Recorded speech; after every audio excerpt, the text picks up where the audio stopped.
Hello friends, welcome to my channel. Friends, ನಾವಿವತ್ತು delays related ಆಗಿ ರೀಡಿಂಗ್ನ ಮಾಡೋಣ. ಅಂದರೆ ನಿಮ್ಮ ಲೈಫಲ್ಲಿ ಎಲ್ಲ ವಿಷಯದಲ್ಲೂ ನಿಧಾನ ಆಗ್ತಿದೆ ಮತ್ತು ಡಿಲೇಸ್ ಜಾಸ್ತಿ ಇದೆ ಅಂತ ನಿಮಗೇನಾದರೂ ಅನಿಸ್ತಿದ್ರೆ ಈ ರೀಡಿಂಗಿಂದ ನಿಮಗೇನು ಮೆಸೇಜ್ ಕೊಡ್ತಾರೆ ಯೂನಿವರ್ಸ್ ಅಂತ ನೋಡೋಣ ಫ್ರೆಂಡ್ಸ್.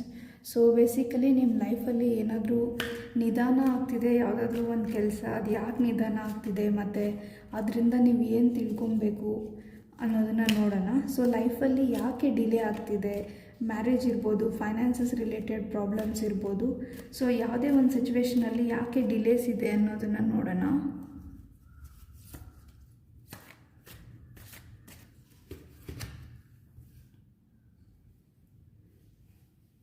ಫ್ರೆಂಡ್ಸ್, ನಾನು ಮಾರ್ಚ್ ಮಂತ್ ರೀಡಿಂಗ್ಸ್ನ ಎಲ್ಲ ರಾಶಿದು ಆಲ್ರೆಡಿ ಅಪ್ಲೋಡ್ ಮಾಡಿದ್ದೀನಿ ಚಾನಲಲ್ಲಿ. ನೀವು ನೋಡಿಲ್ಲ ಅಂದರೆ ನೋಡ್ಬೋದು ಅಂತ ಹೇಳ್ತೀನಿ.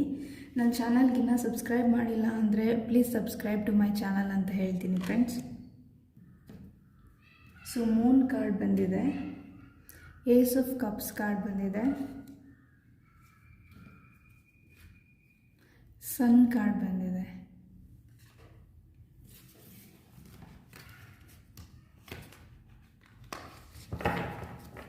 ಸೊ ಫ್ರೆಂಡ್ಸ್, ಈ ರೀಡಿಂಗ್ನ ನೋಡ್ತಿರೋರು ಸ್ಟ್ರಾಂಗಾಗಿ ಮೀನರಾಶಿಯವ್ರು ಯಾರೋ ನೋಡ್ತಿರ್ಬೋದು ಈ ರೀಡಿಂಗ್ನ ಅಂತ ಹೇಳ್ತೀನಿ. ಸೊ ಈಗ ಪ್ರೆಸೆಂಟ್ಲಿ ಡಿಲೇಸ್ ಅಂತ ಅನಿಸ್ತಿರ್ಬೋದು ನಿಮಗೆ, ಇಲ್ಲ ಯಾವುದೋ ಒಂದು ಕೆಲಸ ತುಂಬ ನಿಧಾನ ಆಗ್ತಿದೆ. ಇದು ಆಪರ್ಚುನಿಟೀಸ್ ಕೂಡ ಆಗಿರ್ಬೋದು. ಕೆಲವೊಬ್ಬರಿಗೆ ಆಪರ್ಚುನಿಟೀಸ್ ಡಿಲೇ ಆಗ್ತಿದೆ ಲೈಫಲ್ಲಿ ಅಂತ ಅನಿಸ್ತಿರ್ಬೋದು. ಅಂದರೆ ನೀವು ಯಾರೋ ನಿಮಗೆ ಏನೋ ಕೊಡಬೇಕು, ಅದನ್ನು ಕೊಡ್ತಿಲ್ಲ ಅಂತ ನೀವು ಅಂದ್ಕೊಂಡಿರ್ಬೋದು ಫ್ರೆಂಡ್ಸ್. ಇಲ್ಲ ನೀವೇನೋ ಕೆಲಸ ಶುರು ಮಾಡಬೇಕು ಅಂತ ಇದ್ದೀರಾ, ಬಟ್ ನಿಮಗೆ ಅದನ್ನು ಶುರು ಮಾಡಿ ಆ ಕೆಲಸನ ಸ್ಟಾರ್ಟ್ ಮಾಡೋದಕ್ಕೆ ನಿಮಗೆ ತೊಂದರೆಗಳು ಬರ್ತಿದೆ ಅಂತ ಅನಿಸುತ್ತೆ ಫ್ರೆಂಡ್ಸ್.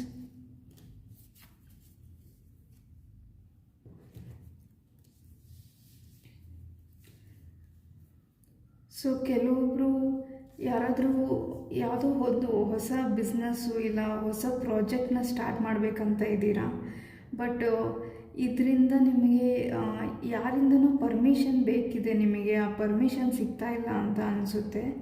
ಇದು ಯಾವುದಾದ್ರೂ ಪ್ರಾಜೆಕ್ಟ್ ರಿಲೇಟೆಡ್ ವರ್ಕ್ ಇರ್ಬೋದು, ಇಲ್ಲ ಆಫೀಸ್ ವರ್ಕ್ ರಿಲೇಟೆಡ್ ಇರ್ಬೋದು, ಇಲ್ಲ ಗೌರ್ಮೆಂಟ್ ಪ್ರಾಜೆಕ್ಟ್ಸ್ ಯಾರಾದರೂ ಹ್ಯಾಂಡಲ್ ಮಾಡೋರಾಗಿದ್ದರೆ ಗೌರ್ಮೆಂಟ್ ರಿಲೇಟೆಡ್ ಪ್ರಾಬ್ಲಮ್ಸ್ ಬರ್ತಿರ್ಬೋದು. ಇಲ್ಲಾಂದರೆ ಇದು ನೀವೇನಾದರೂ ಮನೆ ಕಟ್ಟಬೇಕು, ಅದಕ್ಕೋಸ್ಕರ ಪರ್ಮಿಷನ್ನು ಇಲ್ಲ ಲೋನಿಗೆ ಅಪ್ಲೈ ಮಾಡಿ ಆ ಲೋನ್ ಇನ್ನೂ ಬರ್ತಿಲ್ಲ, ಆ ಥರದ್ದು ಡಿಲೇಸ್ ಇರ್ಬೋದು ಅಂತ ಹೇಳ್ತೀನಿ.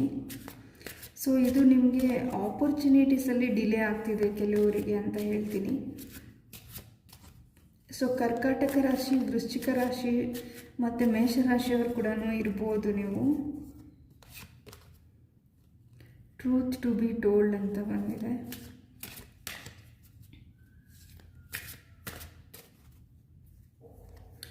ಇನ್ನು ಕೆಲವೊಬ್ಬರಿಗೆ ನೀವು ಯಾವುದೋ ಕಾಂಪಿಟೇಟಿವ್ ಎಕ್ಸಾಮ್ ಬರೀತಿದ್ದೀರಾ ಅಂತ ಅನಿಸುತ್ತೆ, ನೀವು ಇಲ್ಲಿ ನೋಡ್ಬೋದು. ಸೊ ಯಾವುದಾದ್ರೂ ಕಾಂಪಿಟೇಟಿವ್ ಎಕ್ಸಾಮ್ ಬರೀತಿರ್ಬೋದು, ಅದರದ್ದು ರಿಸಲ್ಟ್ಸು ಇನ್ನೂ ಬರ್ದಿರೋ ಡಿಲೇ ಆಗಿರ್ಬೋದು ಅಂತ ಹೇಳ್ತೀನಿ. ಇನ್ನೂ ಕೆಲವೊಬ್ಬರಿಗೆ ನಿಮ್ಮ ಎಕ್ಸಾಮ್ಸು, ಸೆಮಿಸ್ಟರ್ ಎಕ್ಸಾಮ್ಸು ಆದಷ್ಟು ಬೇಗ ಮುಗೀಲಿ ಅಂತ ನೀವು ಎಕ್ಸ್ಪೆಕ್ಟ್ ಮಾಡ್ತಿರ್ಬೋದು, ಬಟ್ ಅದಕ್ಕೆ ತುಂಬಾ ಟೈಮ್ ಇದೆ. ಯಾವಾಗ ಮುಗ್ದೋಗುತ್ತೆ ಯಾವಾಗ ನನಗೆ ಓದೋದು ಬರ್ಡನ್ ಕಡಿಮೆ ಆಗುತ್ತೆ, ನಾನು ಆದಷ್ಟು ಬೇಗ ನನ್ನ ಡಿಗ್ರಿ ಕಂಪ್ಲೀಟ್ ಮಾಡಿಕೊಂಡು ಜಾಬ್ ಮಾಡಬೇಕು ಅಂತಲೂ ಕೆಲವೊಬ್ರು ಅನ್ಕೊತಿರ್ಬೋದು ಅಂತ ಹೇಳ್ತೀನಿ. ಇನ್ನೂ ಕೆಲವೊಬ್ಬರು ಫೈನಾನ್ಸಸ್ ರಿಲೇಟೆಡ್ ಡಿಲೇನ ಫೇಸ್ ಮಾಡ್ತಿದ್ದೀರಾ ಅಂತ ಹೇಳ್ತೀನಿ. ನೀವಿಲ್ಲಿ ನೋಡ್ಬೋದು, ಈ ಪರ್ಸನ್ನು ಫೈನಾನ್ಸಸ್ಗೋಸ್ಕರ 1 by 1 ಸ್ಟೆಪ್ ಬೈ ಸ್ಟೆಪ್ಸ್ನ ತೊಗೊಬೇಕಾಗಿ ಬರ್ಬೋದು. ಬಟ್ ಫೈನಾನ್ಷಿಯಲಿ ಅವರು ಅಚೀವ್ ಮಾಡಬೇಕಂತ ಇರೋ ಗೋಲು ಸ್ವಲ್ಪ ಲೇಟ್ ಆಗ್ತಿದೆ ಅಂತ ಹೇಳ್ತೀನಿ. ಸೊ ಕೆಲವೊಬ್ಬರಿಗೆ ಫೈನಾನ್ಸಸ್ ರಿಲೇಟೆಡ್ ಗೋಲೂ ಆಗಿದೆ. ಅಂದರೆ ನಿಮಗೆ ಆಪರ್ಚುನಿಟೀಸು ಇದೆ ಅಂತ ಕಾಣಿಸ್ತಿದೆ, ಬಟ್ ಆ ಆಪರ್ಚುನಿಟೀಸ್ ಬಗ್ಗೆ ಆ್ಯಕ್ಷನ್ ತೊಗೊಳಕ್ಕಾಗ್ತಿಲ್ಲ ಅಂತ ಹೇಳ್ತೀನಿ. ಟ್ರೂತ್ ಟು ಬಿ ಟೋಲ್ಡ್ ಅಂತ ಇದೆ. ಅಂದರೆ ನಿಮಗೆ ಗೊತ್ತಿದೆ ಈ ಆಪರ್ಚುನಿಟೀಸ್ ಮೇಲೆ ವರ್ಕ್ ಮಾಡಿದರೆ ನನಗೆ ಇದರಿಂದ ಬೆನಿಫಿಟ್ ಸಿಗುತ್ತೆ, ಇದು ವರ್ಕ್ ಆಗುತ್ತೆ, ಈ ನಾನು ಮಾಡ್ಕೊಂಡಿರೋ ಪ್ಲ್ಯಾನು ವರ್ಕ್ ಆಗುತ್ತೆ, ಇದರಲ್ಲಿ ನಾನು ಸಕ್ಸಸ್ಫುಲ್ ಆಗ್ತೀನಿ ಅಂತ ನಿಮಗೆ ಅನಿಸ್ತಿದೆ ಕೆಲವೊಬ್ಬರಿಗೆ. ಬಟ್ ನಿಮಗೆ ಆ್ಯಕ್ಷನ್ ತೊಗೊಳಕ್ಕೆ ಆಗ್ತಿಲ್ಲ ಅಂತ ಹೇಳ್ತೀನಿ.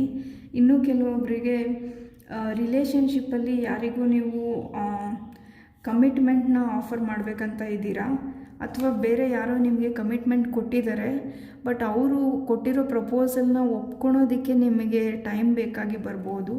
ನಿಮ್ಮಿಂದನೇ ಡಿಲೇ ಆಗ್ತಿರ್ಬೋದು, ನಿಮ್ಮ ರಿಲೇಷನ್ಶಿಪ್ಪಲ್ಲಿ ನೀವೇ ಡಿಲೇ ಮಾಡ್ತಿರ್ಬೋದು ಅಂತ ಹೇಳ್ತೀನಿ. ಅಂದರೆ ನಿಮ್ಮ ಪಾರ್ಟ್ನರು ಒಪ್ಕೊಂಡಿರ್ಬೋದು, ಬಟ್ ನೀವೇ ಸದ್ಯಕ್ಕೆ ನಿಮ್ಮ ಮನೇಲಿ ಏನಾದರೂ ಪ್ರಾಬ್ಲಮ್ ಇರ್ಬೋದು, ಇಲ್ಲಾಂದರೆ ನೀವು ಫೈನಾನ್ಷಿಯಲಿ ಸ್ಟೇಬಲ್ ಆಗಿಲ್ಲ, ಇಲ್ಲ ನಿಮಗೆ ಜಾಬ್ ಇಲ್ಲದೆ ಇರೋದ್ರಿಂದ ನೀವೇ ರಿಲೇಷನ್ಶಿಪ್ಸ್ನ ಡಿಲೇ ಮಾಡ್ತಿರ್ಬೋದು ಅಂತ ಹೇಳ್ತೀನಿ. ಸೊ ಕೆಲವೊಬ್ಬರು ನೀವೇ ನಿಮಗೆ ಸ್ವಲ್ಪ ಟೈಮ್ ಬೇಕು ಅಂತ ಕೆಲವು ವಿಷಯಗಳಲ್ಲಿ ನಿಧಾನ ಮಾಡ್ತಿದ್ದೀರಾ ಅಂತ ಹೇಳ್ತೀನಿ.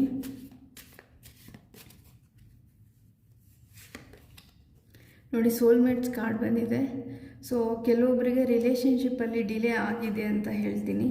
ನಾನು ಆಗಲೇ ಹೇಳ್ದಂಗೆ ನೀವೇ ಒಪ್ಕೊತಿಲ್ಲ, ಇಲ್ಲ ನಿಮ್ಮ ಪಾರ್ಟ್ನರ್ ಒಪ್ಕೊತಿಲ್ಲ, ಒಟ್ಟಿನಲ್ಲಿ ಇಬ್ಬರಲ್ಲಿ ಯಾರೋ ಒಬ್ಬರು ಕಮಿಟ್ಮೆಂಟ್ನ ಕೊಟ್ಟಿದ್ದೀರಾ, ಇನ್ನೊಬ್ಬರು ಒಪ್ಕೊತಿಲ್ಲ ಅಂತ ಹೇಳ್ತೀನಿ. ಇಲ್ಲಾಂದರೆ ರಿಲೇಷನ್ಶಿಪ್ಪು ಮುಂದೆ ಹೋಗ್ತಿಲ್ಲ ಅಂತ ಹೇಳ್ತೀನಿ. ನೋಡಿ, ಪ್ಯಾಷನ್ ಕಾರ್ಡ್ ಬಂದಿದೆ. So equal interest burning desire ಅಂತ ಇದೆ. ಅಂದರೆ ಇಲ್ಲಿ ಯಾರಾದರೂ ರಿಲೇಷನ್ಶಿಪ್ಗೋಸ್ಕರ ಈ ರೀಡಿಂಗ್ನ ನೋಡ್ತಿದ್ರೆ, ನಮ್ಮ ರಿಲೇಷನ್ಶಿಪ್ಪಲ್ಲಿ ಡಿಲೇ ಆಗ್ತಿದೆ ಅಂತ ಅಂದ್ಕೊಂಡಿದ್ರೆ, ಇಬ್ಬರಿಗೂ ಈಕ್ವಲ್ ಇಂಟ್ರೆಸ್ಟ್ ಇದ್ರೂ ನಿಮ್ಮ ರಿಲೇಷನ್ಶಿಪ್ಪು ಪ್ರೋಗ್ರೆಸ್ ಆಗ್ತಿಲ್ಲ, ಮುಂದೆ ಹೋಗ್ತಿಲ್ಲ ಅಂತ ಅನಿಸುತ್ತೆ. ಕೆಲವೊಬ್ಬರು ನೋ ಕಾಂಟ್ಯಾಕ್ಟಲ್ಲಿರೋರಾಗಿರ್ಬೋದು, ಇನ್ನೂ ಕೆಲವೊಬ್ಬರು ಕಾಂಟ್ಯಾಕ್ಟಲ್ಲಿ ಇದ್ರೂ ತುಂಬ ಕಡಿಮೆ ಮಾತಾಡ್ತೀರಾ, ನಿಮ್ಮ ಕೆಲಸದಲ್ಲೇ ನೀವು ಬ್ಯುಸಿಯಾಗಿದ್ದೀರಾ, ಮತ್ತು ನಿಮ್ಮ ಪಾರ್ಟ್ನರ್ ಅವ್ರ ಕೆಲಸದಲ್ಲೇ ಅವ್ರು ಬ್ಯುಸಿಯಾಗಿದ್ದಾರೆ ಅಂತ ಹೇಳ್ತೀನಿ. ಸೊ ಸೋಲ್ಮೇಟ್ ರಿಲೇಷನ್ಶಿಪ್ಸಲ್ಲಿ ಡಿಲೇ ಬರ್ತಿದೆ ಅಂತ ಅನಿಸುತ್ತೆ. ಸೊ ಈಗ ನಾವು ಈ ಡಿಲೇಸಿಂದ ಹೊರಗೆ ಬರಬೇಕು, ಇಲ್ಲ ಈ ಡಿಲೇಸಿಂದ ನೀವು ಏನನ್ನು ಕಲಿಬೇಕು ಅಂತ ನೋಡೋಣ. ಸೊ ಏನು ಲೆಸನ್ನ ಕಲಿಬೇಕು ನೀವು? ಇಷ್ಟು ನಿಧಾನ ಯಾಕೆ ಆಗ್ತಿದೆ ನಿಮ್ಮ ಲೈಫಲ್ಲಿ? ಫೈನಾನ್ಸ್ ರಿಲೇಟೆಡು, ಇಲ್ಲ ಸ್ಟಡೀಸ್ ರಿಲೇಟೆಡು, ಇಲ್ಲ ಯಾವುದಾದ್ರೂ ಪ್ರಾಜೆಕ್ಟ್ ರಿಲೇಟೆಡು, ಯಾಕೆ ಇಷ್ಟು ನಿಧಾನ ಆಗ್ತಿದೆ? ನೀವು ಈ ಸಿಚುವೇಷನ್ನಲ್ಲಿ ಏನು ಕಲಿಬೇಕು, ನಿಮಗೇನು ಅಡ್ವೈಸ್ ಇದೆ ಅಂತ ನೋಡೋಣ. ಜಡ್ಜ್ಮೆಂಟ್ ಕಾರ್ಡ್ ಬಂದಿದೆ. ಪೇಜ್ ಆಫ್ ಪೆಂಟಕಲ್ಸ್ ಕಾರ್ಡ್ ಬಂದಿದೆ. 9 ಆಫ್ ಕಪ್ಸ್ ಕಾರ್ಡ್ ಬಂದಿದೆ. ಸೊ ಫ್ರೆಂಡ್ಸ್, ಇಲ್ಲಿ ಯೂನಿವರ್ಸ್ ನಿಮಗೆ ನಿಮ್ಮ ಕೆಲಸ ಏನು ನಿಧಾನ ಆಗ್ತಿದೆ ಅಲ್ಲ, ಅದರಿಂದ ಏನು ತಿಳ್ಕೊಬೇಕು ನೀವು ಅಂತ ಯೂನಿವರ್ಸು ಎಕ್ಸ್ಪೆಕ್ಟ್ ಮಾಡ್ತಿದ್ದಾರೆ. ಅಂದರೆ ನೀವು ಪೇಷನ್ಸಾಗಿರೋದನ್ನು ಕಲಿಬೇಕು ನಿಮ್ಮ ಲೈಫಲ್ಲಿ ಅಂತ ಯೂನಿವರ್ಸ್ ಎಕ್ಸ್ಪೆಕ್ಟ್ ಮಾಡ್ತಿದ್ದಾರೆ. ಫ್ರೆಂಡ್ಸ್, ಇಲ್ಲಿ ನೋಡ್ಬೋದು ನೀವು ಜಡ್ಜ್ಮೆಂಟ್ ಕಾರ್ಡ್ ಬಂದಿದೆ. ಜಡ್ಜ್ಮೆಂಟ್ ಕಾರ್ಡ್ ಅಂದರೆ ಫೈನಲ್ ರಿಸಲ್ಟ್ ಅಂತ ಹೇಳ್ತೀನಿ. ಸೊ ಫೈನಲಿ ನಿಮ್ಮ ಡಿಲೇಸು ನಿಮ್ಮ ನಿಧಾನಗತಿಯಲ್ಲಿ ಏನು ನಡೀತಾ ಇದೆ ಲೈಫು, ಇಲ್ಲಾಂದರೆ ಯಾವುದೇ ಸಿಚುವೇಶನ್ನು, ಆ ಡಿಲೇಸ್ನ ನಿಧಾನ ಆಗಿರೋದು ಅದನ್ನು ಮುಗಿಬೇಕು, ಮತ್ತು ನೀವು ಅಂದ್ಕೊಂಡಿರೋ ಕೆಲಸ ಸ್ವಲ್ಪ ಬೇಗ ಆಗಬೇಕು ಅಂತಂದರೆ ಏನು ತಿಳ್ಕೊಬೇಕು ನೀವು ಅಂತ ಯೂನಿವರ್ಸ್ ಎಕ್ಸ್ಪೆಕ್ಟ್ ಮಾಡ್ತಿದ್ದಾರೆ. ಅಂದರೆ ಕೊನೆಯ ಜಡ್ಜ್ಮೆಂಟ್ವರೆಗೂ ಹೇಗೆ ಪೇಷನ್ಸಿಂದ ಕಾಯೋದು ಅನ್ನೋದನ್ನ ನೀವು ಅರ್ಥ ಮಾಡ್ಕೊಬೇಕು ಅಂತ ಯೂನಿವರ್ಸ್ ನಿಮಗೆ ಈ ಸಿಚುವೇಶನ್ನಿಂದ ಹೇಳ್ತಿದ್ದಾರೆ ಅಂತ ಹೇಳ್ತೀನಿ. ಅಂದರೆ ಯಾವುದೇ ಒಂದು ವಿಷಯ ನೀವು ಅಂದ್ಕೊಂಡಿದ್ದ ತಕ್ಷಣ ಆಗಿಬಿಡಬೇಕು ಅಂತ ಎಕ್ಸೈಟ್ಮೆಂಟಲ್ಲಿ ಮತ್ತು ತುಂಬ ಅರ್ಜೆಂಟಲ್ಲಿ ನೀವು ಯಾವುದೇ ಒಂದು ಕೆಲಸನ ಮಾಡೋಕ್ಕೂ ಮುಂಚೆ ಅರ್ಜೆಂಟಾಗಿ ಏನೋ ಆಗೋಗಬೇಕು, ಈಗಲೇ ಮಾಡಿಬಿಡ್ತೀನಿ ಕೆಲಸ ಎಲ್ಲ ನನಗೀಗಲೇ ಆಗಬೇಕು ಅಂತ ಅರ್ಜೆಂಟ್ ಮೈಂಡ್ಸೆಟ್ಟು ನಿಮ್ದು ಆಗಿರ್ಬೋದು.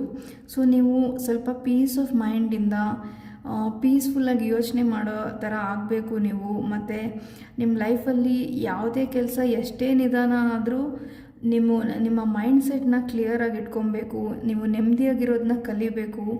ಯಾವುದೇ ಪ್ರಾಬ್ಲಮ್ ಇದ್ರೂ ಆ ಪ್ರಾಬ್ಲಮಲ್ಲೂ ಹೇಗೆ ನೆಮ್ಮದಿಯಾಗಿರಬೇಕು ಅನ್ನೋದನ್ನ ನೀವು ಕಲಿಬೇಕು ಅಂತ ಯೂನಿವರ್ಸು ನಿಮಗೆ ಈ ಸಿಚುವೇಷನಲ್ಲಿ ಹೇಳ್ತಿದ್ದಾರೆ. ಫ್ರೆಂಡ್ಸ್, ನೀವಿಲ್ಲಿ ನೋಡ್ಬೋದು ಈ ಜಡ್ಜ್ಮೆಂಟ್ ಕಾರ್ಡಲ್ಲಿ ಈ ಪರ್ಸನ್ನು ಇಂಟರ್ನಲಿ ಹ್ಯಾಪಿಯಾಗಿರಬೇಕು ಅಂತ ಯೂನಿವರ್ಸ್ ಎಕ್ಸ್ಪೆಕ್ಟ್ ಮಾಡ್ತಿದ್ದಾರೆ.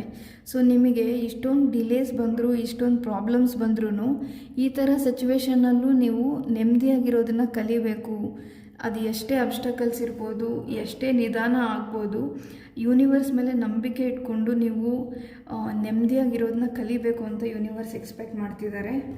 ಮತ್ತು ಆಗಲೇ ಹೇಳ್ದಂಗೆ ಈ ಪೇಜ್ ಆಫ್ ಪೆಂಟಕಲ್ಸು ಮತ್ತು 9 ಆಫ್ ಕಪ್ಸು ಕಾರ್ಡ್ ಏನು ಹೇಳುತ್ತೆ ಅಂದರೆ, ಪೇಜ್ ಆಫ್ ಪೆಂಟಕಲ್ಸ್ ಆದರೆ ಇದು ಫೈನಾನ್ಸಸ್ ರಿಲೇಟೆಡ್ ಆಗಿ ಡಿಲೇಸ್ ರಿಲೇಟೆಡ್ ಮೆಸೇಜ್ ಆಗಿದ್ದರೆ, ನೀವು ಫೈನಾನ್ಸಸ್ಸಲ್ಲಿ ಸ್ಟೆಪ್ ಬೈ ಸ್ಟೆಪ್ ಗ್ರೋ ಆಗೋದನ್ನ ಕಲಿಬೇಕಂತ ಯೂನಿವರ್ಸ್ ಎಕ್ಸ್ಪೆಕ್ಟ್ ಮಾಡ್ತಿದ್ದಾರೆ ಫ್ರೆಂಡ್ಸ್. ಅಂದರೆ ನೀವು ಯಾವುದೇ ಒಂದು ಬಿಸ್ನೆಸ್ ಇರ್ಬೋದು, ಇಲ್ಲ ಯಾವುದೇ ಒಂದು ಕೆಲಸ ಇರ್ಬೋದು, ಒಂದೇ ಸರಿ ನನಗೆ ರಿಸಲ್ಟ್ ಸಿಗಬೇಕು ಅನ್ನೋ ಮೈಂಡ್ಸೆಟ್ಟಲ್ಲಿ ಇರ್ಬೋದು. ನೀವು ಮೇ ಬಿ ಶಾರ್ಟ್ಕಟ್ ಥಿಂಕಿಂಗ್ ಮಾಡ್ತಿರ್ಬೋದು ನೀವು. ಸೊ ಅದರಿಂದ ನೀವು ಹೊರಗೆ ಬರಬೇಕು, ಬ್ಯಾಲೆನ್ಸ್ ಮಾಡಬೇಕು ಅಂತ ಯೂನಿವರ್ಸ್ ಹೇಳ್ತಿದ್ದಾರೆ. ಅಂದರೆ ಈಗ ಫಾರ್ ಎಕ್ಸಾಂಪಲ್ ನೀವು ಈಗ ತಾನೇ ಗ್ರ್ಯಾಜುಯೇಷನ್ ಕಂಪ್ಲೀಟ್ ಮಾಡಿ ನೀವು ಜಾಬಿಗೆ ಹುಡುಕ್ತಿರೋರು ಆಗಿರ್ಬೋದು. ಸೊ ನೀವು ಸಡನ್ಲಿ ನನಗೆ ಈಗ ನಾನು ಹೋಗೋ ಫಸ್ಟ್ ಜಾಬೇ ನನಗೆ 50,000 ಸ್ಯಾಲ್ರಿ ಸಿಗಬೇಕು, 60,000 ಸ್ಯಾಲ್ರಿ ಸಿಗಬೇಕು ಅಂದರೆ ನಿಮಗೆ ಗೊತ್ತಿದೆ. ಅಂದರೆ ಇವಾಗ ನೀವು ಫ್ರೆಷರ್ ಆಗಿ ಎಷ್ಟು ಎಕ್ಸ್ಪೆಕ್ಟ್ ಮಾಡ್ಬೋದು ಸ್ಯಾಲ್ರಿ ಅಂತ ನಿಮಗೆ ಗೊತ್ತಿದೆ. ಬಟ್ ಎಲ್ಲೋ ಒಂದು ಕಡೆ ನನಗೆ ಹೈಯೆಸ್ಟ್ ಸ್ಯಾಲ್ರಿನೇ ಬೇಕು ಅಂತ ಕೆಲವೊಬ್ರು ಎಕ್ಸ್ಪೆಕ್ಟ್ ಮಾಡ್ತಿರ್ಬೋದು. ಇನ್ನು ಕೆಲವೊಬ್ಬರು ಬಿಸ್ನೆಸ್ ಸ್ಟಾರ್ಟ್ ಮಾಡೋಕ್ಕೂ ಮುಂಚೆನೇ ನನಗಿಷ್ಟು ಪ್ರಾಫಿಟ್ ಬರಬೇಕು, ಇಷ್ಟು ಪ್ರಾಫಿಟ್ ಬರೋ ಥರ ಬಿಸ್ನೆಸ್ನೇ ನಾನು ಸ್ಟಾರ್ಟ್ ಮಾಡೋದು, ಸಣ್ಣದಾಗಿ ಯಾವುದೇ ಕೆಲಸನ ನಾನು ಸ್ಟಾರ್ಟ್ ಮಾಡಲ್ಲ, ಇದರಲ್ಲಿ ಏನಿದೆ ಪ್ರಾಫಿಟ್ಟು ಅನ್ನೋ ಥರ ಯೋಚನೆ ಮಾಡ್ತಿರ್ಬೋದು. ಸೊ ಯೂನಿವರ್ಸ್ ನಿಮಗೆ ಏನು ಹೇಳ್ತಿದ್ದಾರೆ ಅಂದರೆ, ಹಂತವಾಗಿ ಜೀವನದಲ್ಲಿ ಫೈನಾನ್ಷಿಯಲಿ ಸ್ಟೇಬಲ್ ಆಗೋದನ್ನು ಕಲೀರಿ ಅಂತ ಹೇಳ್ತಿದ್ದಾರೆ.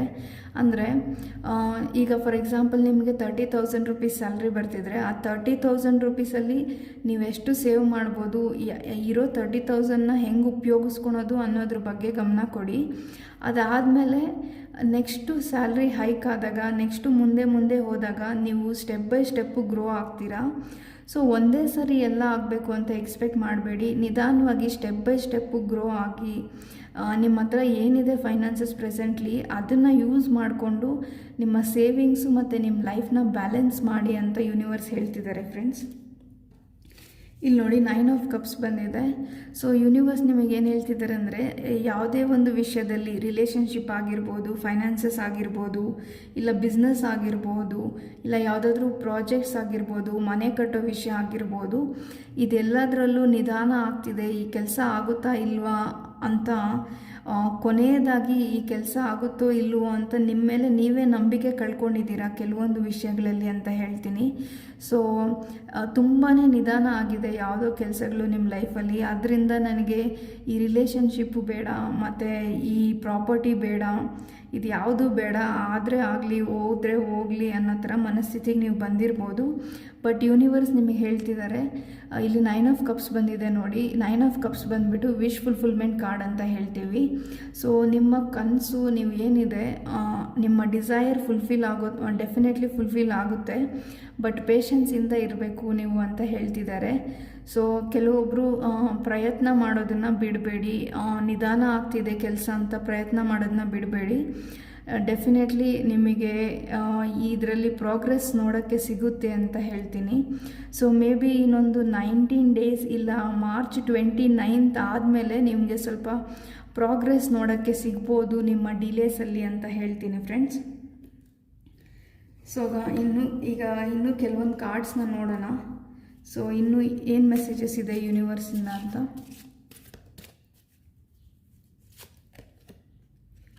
ಲೆಗ್ ಅಪ್ ಅಂತ ಇದೆ. ಸೊ ಇಲ್ಲಿ ನೋಡ್ಬೋದು ನೀವು. ಸೊ ನೀವು ಪ್ರೋಗ್ರೆಸ್ ಆಗೋದನ್ನು ಡೆಫಿನೆಟ್ಲಿ ನಾನು ಆಗಲೇ ಹೇಳ್ದಂಗೆ ಮಾರ್ಚ್ 29th ನಿಮಗೆ ಪ್ರೋಗ್ರೆಸ್ ಆಗೋದು, ನಿಮ್ಮ ಪ್ರೋಗ್ರೆಸ್ನ ನೀವು ನೋಡ್ತೀರಾ ಲೈಫಲ್ಲಿ ಅಂತ ಹೇಳ್ತೀನಿ. ಸೊ ಇಷ್ಟು ದಿನ ಅನ್ನೋದಕ್ಕಿಂತ ಕೆಲವೊಬ್ಬರಿಗೆ ತುಂಬ ವರ್ಷಗಳಿಂದ ಯಾವುದೋ ಒಂದು ಕೆಲಸ ಡಿಲೇ ಆಗಿದೆ ಅಂತ ಹೇಳ್ತೀನಿ. ಆ ಕೆಲಸಗಳು ಇನ್ನು ಮುಂದೆ ಸ್ವಲ್ಪ ಫಾಸ್ಟಾಗಿ ಪ್ರೋಗ್ರೆಸ್ ಆಗುತ್ತೆ ಅಂತ ಹೇಳ್ತೀನಿ. ಸೊ ತುಂಬ ವರ್ಷಗಳಿಂದ ಯಾವುದೋ ಒಂದು ವಿಷಯದ ಬಗ್ಗೆ ಕೆಲಸ ಮಾಡಿ ನೀವು ಬಿಟ್ಬಿಟ್ಟಿದ್ದೀರಾ ಅಂತ ಅನಿಸುತ್ತೆ. ಈ ಕೆಲಸ ಆಗಲ್ಲ ಅಥವಾ ತುಂಬ ನಿಧಾನ ಆಗುತ್ತೆ ಅಂತ ನೋಡಿ. ಟರ್ನಿಂಗ್ ಇನ್ ಅಂತ ಇದೆ. ಸೊ ನೀವು ಅಂದ್ಕೊಂಡಿರೋ ವಿಷಯ ಯಾವ ವಿಷಯನ ಎಫರ್ಟ್ ಹಾಕಿ ಬಿಟ್ಬಿಟ್ಟಿದ್ದೀರಾ, ಇಲ್ಲ ಯಾವ ವಿಷಯದಲ್ಲಿ ಡಿಲೇ ಆಗ್ತಿದೆ, ಆ ವಿಷಯದಲ್ಲಿ ನೀವು ಪ್ರೋಗ್ರೆಸ್ನ ನೋಡ್ತೀರಾ ಡೆಫಿನೆಟ್ಲಿ ಅಂತ ಹೇಳ್ತೀನಿ. ಕ್ಲಿಂಗಿಂಗ್ ಇನ್ ಟು ದ ಪಾಸ್ಟ್ ಅಂತ ಇದೆ. ಸೊ ಪಾಸ್ಟಲ್ಲಿ ಅಂದರೆ 1, 2, 3 ಇಯರ್ಸ್ 4 ಇಯರ್ಸಲ್ಲಿ ಯಾವುದೆಲ್ಲ ನಿಮ್ಮ ಲೈಫಲ್ಲಿ ನಿಧಾನ ಆಗಿದೆ ಆ ಕೆಲಸಗಳು ಸ್ವಲ್ಪ ಪ್ರೋಗ್ರೆಸ್ ಆಗೋದಕ್ಕೆ ಸ್ಟಾರ್ಟ್ ಆಗುತ್ತೆ ಅಂತ ಹೇಳ್ತೀನಿ.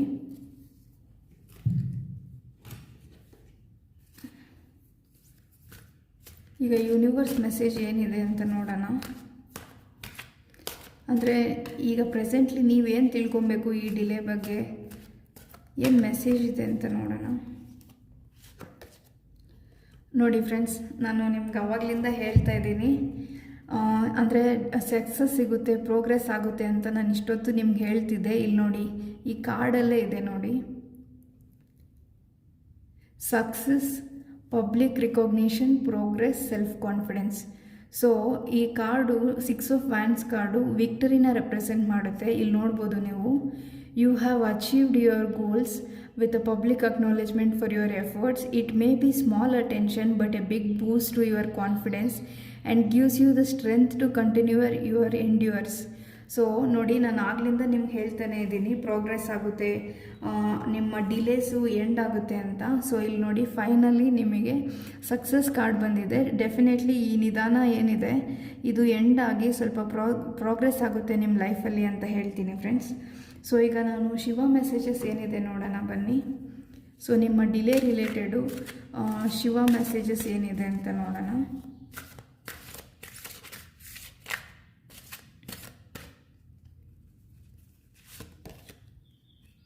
ನೋಡಿ, blessings of Shiva, good fortune ಅಂತ ಇದೆ.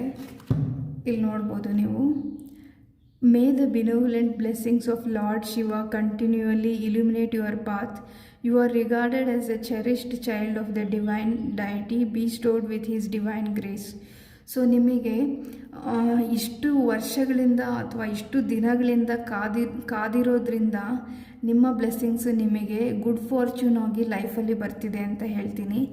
ಸೊ ಇಷ್ಟು ದಿನ ನೀವು ಏನು ಕಷ್ಟಪಟ್ಟಿದ್ರಲ್ಲ ಆ ಕಷ್ಟನ ಮರೆಸೋವಷ್ಟು ಒಳ್ಳೆ ಬ್ಲೆಸ್ಸಿಂಗ್ಸು ನಿಮ್ಮ ಲೈಫಲ್ಲಿ ಬರುತ್ತೆ, ಗುಡ್ ಫಾರ್ಚೂನ್ ಇದೆ ಅಂತ ಹೇಳ್ತೀನಿ ಫ್ರೆಂಡ್ಸ್. ಇಲ್ಲಿ ನೋಡ್ಬೋದು ನೀವು ಈ ಕಾರ್ಡ್ನ. ಸೊ ಇದು ಈ ಡಿಲೇಸ್ ರಿಲೇಟೆಡು, ಯಾವುದೇ ಡಿಲೇಸ್ ಆಗಿರ್ಬೋದು ನಿಮ್ಮ ಲೈಫಲ್ಲಿ, ಆ ಡಿಲೇಸ್ ರಿಲೇಟೆಡು ಈ ಮೆಸೇಜ್ ಅಂತ ಹೇಳ್ತೀನಿ. ನೆಕ್ಸ್ಟು ನಾವು ಯೂನಿವರ್ಸ್ ಮೆಸೇಜ್ ನೋಡೋಣ. ಅಂದರೆ ಯೂನಿವರ್ಸ್ ನಿಮಗೆ ಏನು ಮೆಸೇಜ್ ಕೊಡ್ತಿದ್ದಾರೆ, ಈ ಸಿಚುವೇಷನಲ್ಲಿ ನಿಮ್ಮ ಮೈಂಡ್ ಸೆಟ್ ಹೆಂಗಿರಬೇಕು, ನೀವು ಏನಾದರೂ ಮೆಸೇಜ್ ತಿಳ್ಕೊಬೇಕಂದ್ರೆ ಏನು ತಿಳ್ಕೊಬೇಕನ್ನೋದನ್ನ ನೋಡೋಣ. Let go of past, present is reality, focus on work in hand presently. ಇಲ್ಲಿ ನೋಡ್ಬೋದು ನೀವು, let go of past, present is reality, focus on work in hand ಅಂತ ಇದೆ. ಸೊ ಅಂದರೆ ನಿಮ್ಮ ಪಾಸ್ಟಲ್ಲಿ ಏನಾದರೂ ಪ್ರಾಬ್ಲಮ್ಸ್ ಆಗಿದ್ದರೆ, ಏನಾದರೂ ಮಿಸ್ಟೇಕ್ಸ್ ಆಗಿದ್ದರೆ ಅದನ್ನು ಬಿಟ್ಬಿಡಿ, ಅದನ್ನು ಅಲ್ಲಿಗೆ ಬಿಟ್ಬಿಡಿ, ಆಗೋಗಿರೋದ್ರ ಬಗ್ಗೆ ಯೋಚನೆ ಮಾಡಬೇಡಿ. ಈಗ ಪ್ರೆಸೆಂಟ್ಲಿ ನಿಮ್ಮ ಲೈಫಲ್ಲಿ ಏನು ಪ್ರೋಗ್ರೆಸ್ ಆಗೋದಿದೆ, ಯಾವ ಆಪರ್ಚುನಿಟಿ ನಿಮ್ಮ ಕೈಯಲ್ಲಿದೆ ಅದ್ರ ಬಗ್ಗೆ ಕೆಲಸ ಮಾಡಿ, ಅದ್ರ ಬಗ್ಗೆ ಫೋಕಸ್ ಮಾಡಿ ಅಂತ ಯೂನಿವರ್ಸ್ ಹೇಳ್ತಿದ್ದಾರೆ. ಸೊ ಈಗ ನಾವು ದ ಬುಕ್ ಆಫ್ ಆನ್ಸರಿಂದ ಏನು ಆನ್ಸರ್ ಸಿಗುತ್ತೆ ನಿಮ್ಮ ಡಿಲೇಸ್ ರಿಲೇಟೆಡ್ ಅಂತ ನೋಡೋಣ ಬನ್ನಿ. ಬಿ ಪ್ರಾಕ್ಟಿಕಲ್ ಅಂತ ಇದೆ, ನೀವು ಇಲ್ಲಿ ನೋಡ್ಬೋದು. ಸೊ ಈ ಸಿಚುವೇಷನಲ್ಲಿ ನೀವು ಎಮೋಷ್ನಲ್ ಆಗಬೇಡಿ, ಪ್ರಾಕ್ಟಿಕಲ್ ಆಗಿ ಡಿಸಿಷನ್ಸ್ನ ತಗೊಳ್ಳಿ ಅಂತ ಹೇಳ್ತೀನಿ. ಸೊ ಇನ್ನೊಂದು ಮೆಸೇಜ್ ಏನಿದೆ ನೋಡೋಣ. ಯು ವಿಲ್ ಫೈಂಡ್ ಔಟ್, ಇಲ್ಲಿ ನೋಡಿ, you will find out everything you will need to know. ಅಂದರೆ ಈ ಡಿಲೇಸ್ ರಿಲೇಟೆಡ್ ಆಗಿ ಸಡನ್ನಾಗಿ ನಿಮ್ಮ ಲೈಫಲ್ಲಿ ಪ್ರೋಗ್ರೆಸ್ ಆಗೋಕ್ಕೆ ಶುರುವಾದಾಗ ನೀವು ಏನು ಮಾಡಬೇಕು ಅಂತ ನಿಮಗೆ ಗೊತ್ತಾಗದೇ ಇರ್ಬೋದು. ಆ ಥರ ಸಿಚುವೇಷನಲ್ಲಿ ಯೂನಿವರ್ಸ್ ನಿಮಗೆ ಗೈಡ್ ಮಾಡ್ತಾರೆ. ಯಾವಾಗ ನೀವು ಏನು ತಿಳ್ಕೊಬೇಕು, ಯಾವ ವಿಷಯದಲ್ಲಿ ನೀವು ಏನು ಅರ್ಥ ಮಾಡ್ಕೊಬೇಕು ಅಂತ ಯೂನಿವರ್ಸ್ ನಿಮಗೆ ಗೈಡ್ ಮಾಡ್ತಾರೆ. ಸೊ ಲೈಫಲ್ಲಿ ಸಡನ್ನಾಗಿ ಪ್ರೋಗ್ರೆಸ್ ಆದಾಗ, ಸಡನ್ನಾಗಿ ಶಾಕಿಂಗ್ ಚೇಂಜಸ್ ಆದಾಗ ಅದ್ರ ಬಗ್ಗೆ ಧೈರ್ಯವಾಗಿರಿ ಅಂತ ಹೇಳ್ತೀನಿ. ಮತ್ತು ರೈಟ್ ಪ್ಲೇಸಲ್ಲಿ ರೈಟ್ ಟೈಮಲ್ಲಿ ಎಲ್ಲಿರಬೇಕು, ನೀವು ಯಾವ ಜಾಗದಲ್ಲಿ ಇರಬೇಕು, ನಿಮ್ಮ ಆಪರ್ಚುನಿಟೀಸ್ನ ಅಟ್ರ್ಯಾಕ್ಟ್ ಮಾಡ್ಕೊಳೋದಕ್ಕೆ ಆ ಜಾಗದಲ್ಲಿ ನೀವು ಇರ್ತೀರಾ. So you will be in the right place at the right time ಅಂತ ಹೇಳ್ತೀನಿ ಫ್ರೆಂಡ್ಸ್.